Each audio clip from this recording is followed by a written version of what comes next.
مسلمان ہیں، لوگ نماز پڑھنے سے ڈرتے ہیں کہ کہیں 10 دن پرانا نمازی یا 10 سال پرانا نمازی جو ہے وہ بےزتی نہ کر دے،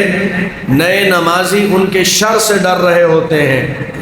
جبکہ جناب رسول اللہ صلی اللہ علیہ وسلم کا اخلاق یہ ہے کہ صحابہ کرام بیٹھے ہوئے ہیں، نبی علیہ السلام تشریف فرما ہے، کچی مسجد ہے، کھجور کے تنوں کے ستون بنے ہوئے ہیں، کھجور کی چھال ڈال کر چھت ڈالی ہوئی ہے، چار دیواری کوئی نہیں ہے۔ ایک دیہاتی آدمی آیا، نبی علیہ السلام کے خطبے میں بیٹھ گیا اور نبی علیہ السلام کی تقریر، واعظ اور خطبہ سننے لگا، تو اس کو پیشاب آیا، اٹھ کر مسجد کے ہی ایک کونے میں اس نے پیشاب کرنا شروع کر دیا، اور صحابہ کرام اس کو روکنے کے لیے جلدی سے جاتے ہیں۔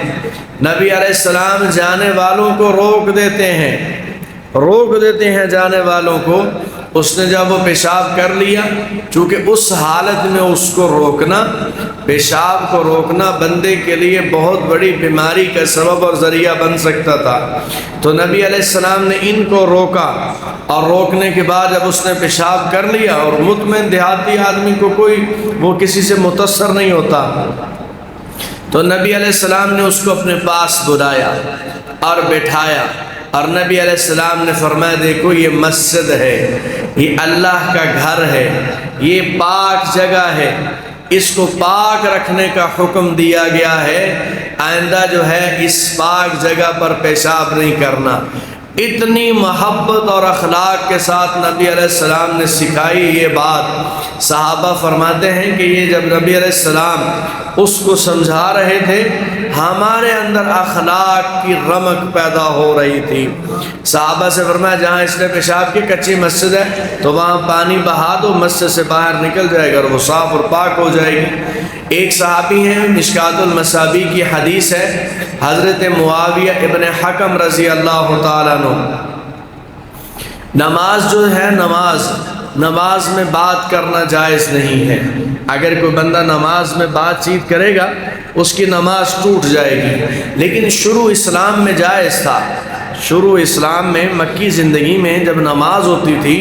تو اس میں باتیں کرنے، کھانسنا، تھوکنا اس کی اجازت ہوتی تھی شروع میں، اس کی روایات موجود ہیں۔ کوئی بندہ آیا، نماز کھڑی ہے، وہ پوچھا کتنی رکعتیں ہوں گی، اس نے کہا جی 2 ہو گئی ہیں، 4 ہو گئی ہیں، 1 ہو گئی ہے، تو وہ یہ پوچھ لیتے تھے۔ بسا اوقات مسجد میں آ کر، مسجد تو نہیں ہوتی تھی، کسی جگہ چھپ کر پڑھ رہے ہوتے تھے نماز، تو آ کر وہ بندہ پوچھ لیتا تھا،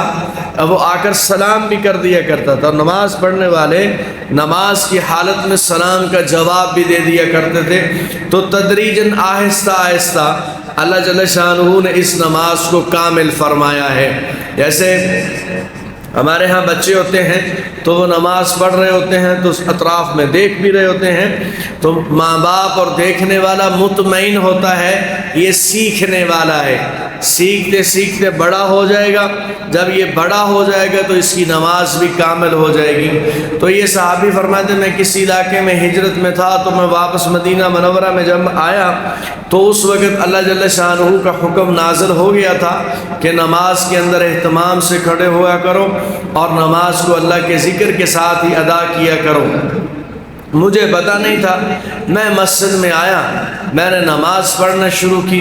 اور میں نماز پڑھ رہا تھا اور کونے میں ایک بندے کو، یہ اکیلا نماز پڑھ رہا تھا، اکیلے،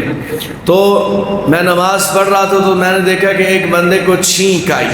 اب جب چھینک آئے تو نبی علیہ السلام نے فرمایا جس کو چھینک آئے وہ کہے الحمدللہ، اور جو سننے والا ہو وہ کہے یرحمک اللہ۔ تو کہتے ہیں کہ اس بندے کو چھینک آئی تو میں نماز کی حالت میں تھا، اس وقت تک مجھے پتہ نہیں چلا تھا کہ نماز میں باتیں کرنے سے روک دیا گیا ہے، تو میں نے اس کی بات سن کر جواب میں کہا یرحمک اللہ۔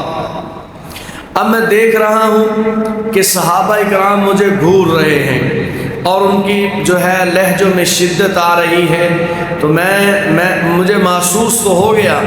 کہ کوئی نئی چیز واقع ہوئی ہے اور مجھ سے جو میں نے جو کیا ہے یہ بہرحال ناپسندیدہ ہے۔ اور مجھے احساس ہوا کہ جیسے ہی میں سلام پھیروں گا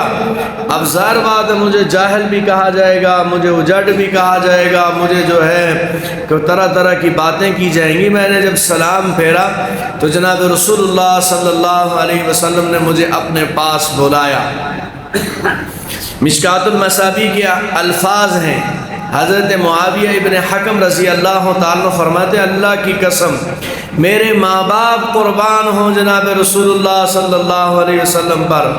آپ سے بڑھ کر بہترین سکھانے والا میں نے اپنی زندگی میں دوسرا کوئی نہیں پایا۔ جس انداز کے ساتھ نبی علیہ السلام نے مجھے سکھایا، مجھے نبی علیہ السلام نے اپنے پاس بٹھایا اور بٹھا کر فرماتے ہیں نہ مجھے نبی علیہ السلام نے گالی دی، نہ مجھے نبی علیہ السلام نے سخت اور سست کہا، نہ نبی علیہ السلام نے مجھے برا کہا۔ نبی علیہ السلام نے دو جملے ارشاد فرمائے، فرمایا معاویہ دیکھو یہ نماز ہے، یہ نماز ہے،